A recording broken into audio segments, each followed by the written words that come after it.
ในวันที่23 เมษายน 2017 ผ่านมาเจ้าหน้าที่กองบัญชาการปกส.เมืองปากงึมได้รับแจ้งความจากอำนาจการปกครองบ้านดอนไฮเมืองปากงึมนครหลวงเวียงจันทน์ได้มีเหตุการณ์ฆาตกรรมพ่อตนเองที่บ้านดอนไฮเมืองปากงึมดังนั้นเจ้าหน้าที่ปกส.เมืองปากงึมจึงลงประสานสมทบกับอำนาจการปกครองและภาคส่วนที่เกี่ยวข้องลงกวดกาสถานที่เกิดเหตุดังกล่าวพร้อมทางได้กักตัวเท้าไพมณีอายุ24 ปีผู้ก่อเหตุมาสืบสวนสอบสวนผ่านการสืบสวนสอบสวนของเจ้าหน้าที่ผู้เกี่ยวได้ยอมรับสารภาพว่าในวันที่23 เมษายน 2017 ผู้เกี่ยวได้มีการเสพยาบ้าจำนวนหลายเม็ดและเวลาประมาณ 7 โมงแม่นได้ลงมือตีเท้าบุญเทียงอายุ65 ปีผู้เป็นพ่อโดยการเอาไมคอนขนาดกว้าง15 ซนเมตรยาว90 ซนเมตรตีบริเวณงอนและหัวจำนวน2 บาทส่วนเหตุการณ์เบื้องต้นนางน้อยผู้เป็นแม่แม่นได้ปล่อยด่าผู้เกี่ยวว่าบ่เฮ็ดเวียกบ่สั่งบ่สาหยังมีแต่ไปเลาะลิ้นกินฟุ่มเฟือยจึงเฮ็ดให้ผู้เกี่ยวบ่พอใจแล้วกระโดดตีนยันแอวแม่1 บาทเฮ็ดให้แม่เซไปตามประตูเฮือนอย่างแหง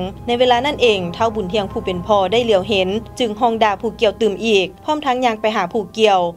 จึงได้แล่นออกจากเฮือนเฒ่าบุญเทียงผู้เป็นพ่อได้แล่นนำไปพร้อมทั้งจับเอาด้ามเสียมที่มีเสียมติดอยู่ตีใส่หัวของผู้เกี่ยว1 บาทเฮ็ดให้ผู้เกี่ยวเจ็บและมีความใจให้ขึ้นตื่มผู้เกี่ยวจึงได้จับเอาไมคอนที่วางปะถิ่มไว้อยู่ข้างหัวเฮือนมาตีใส่บริเวณงอนของผู้เป็นพ่อ1 บาทเฮ็ดให้ผู้เป็นพ่อล้มลงดินแล้วตีหัวซ้ำอีกบาทที่2จากนั้นผู้เกี่ยวจึงได้แล่นหนีเพราะย่านต่อการกระทำของตนส่วนเฒ่าบุญเทียงผู้เป็นพ่อแม่นได้ถูกนำส่งโรงหมอและเสียชีวิตในเวลาต่อมาเจ้าหน้าที่ปกส.เมืองปากงึมจึงได้ติดตามและจับตัวผู้เกี่ยวมาดำเนินคดีตามกฎหมายต่อกับคดีดังกล่าวเจ้าหน้าที่สืบสวนสอบสวนให้คำเห็นว่าเป็นการกระทำที่แตะต้องถึงชีวิตของคนอื่นและเป็นคดีที่สะเทือนขวัญให้แก่สังคมซึ่งผิดกฎหมายอาญามาตรา 88 ข้อหาฆาตกรรมปัจจุบันคดีรายนี้เจ้าหน้าที่ปกส.ได้รวบรวมข้อมูลหลักฐานส่งให้อัยการสั่งฟ้องศาลตัดสินตามกฎหมายบ้านเมือง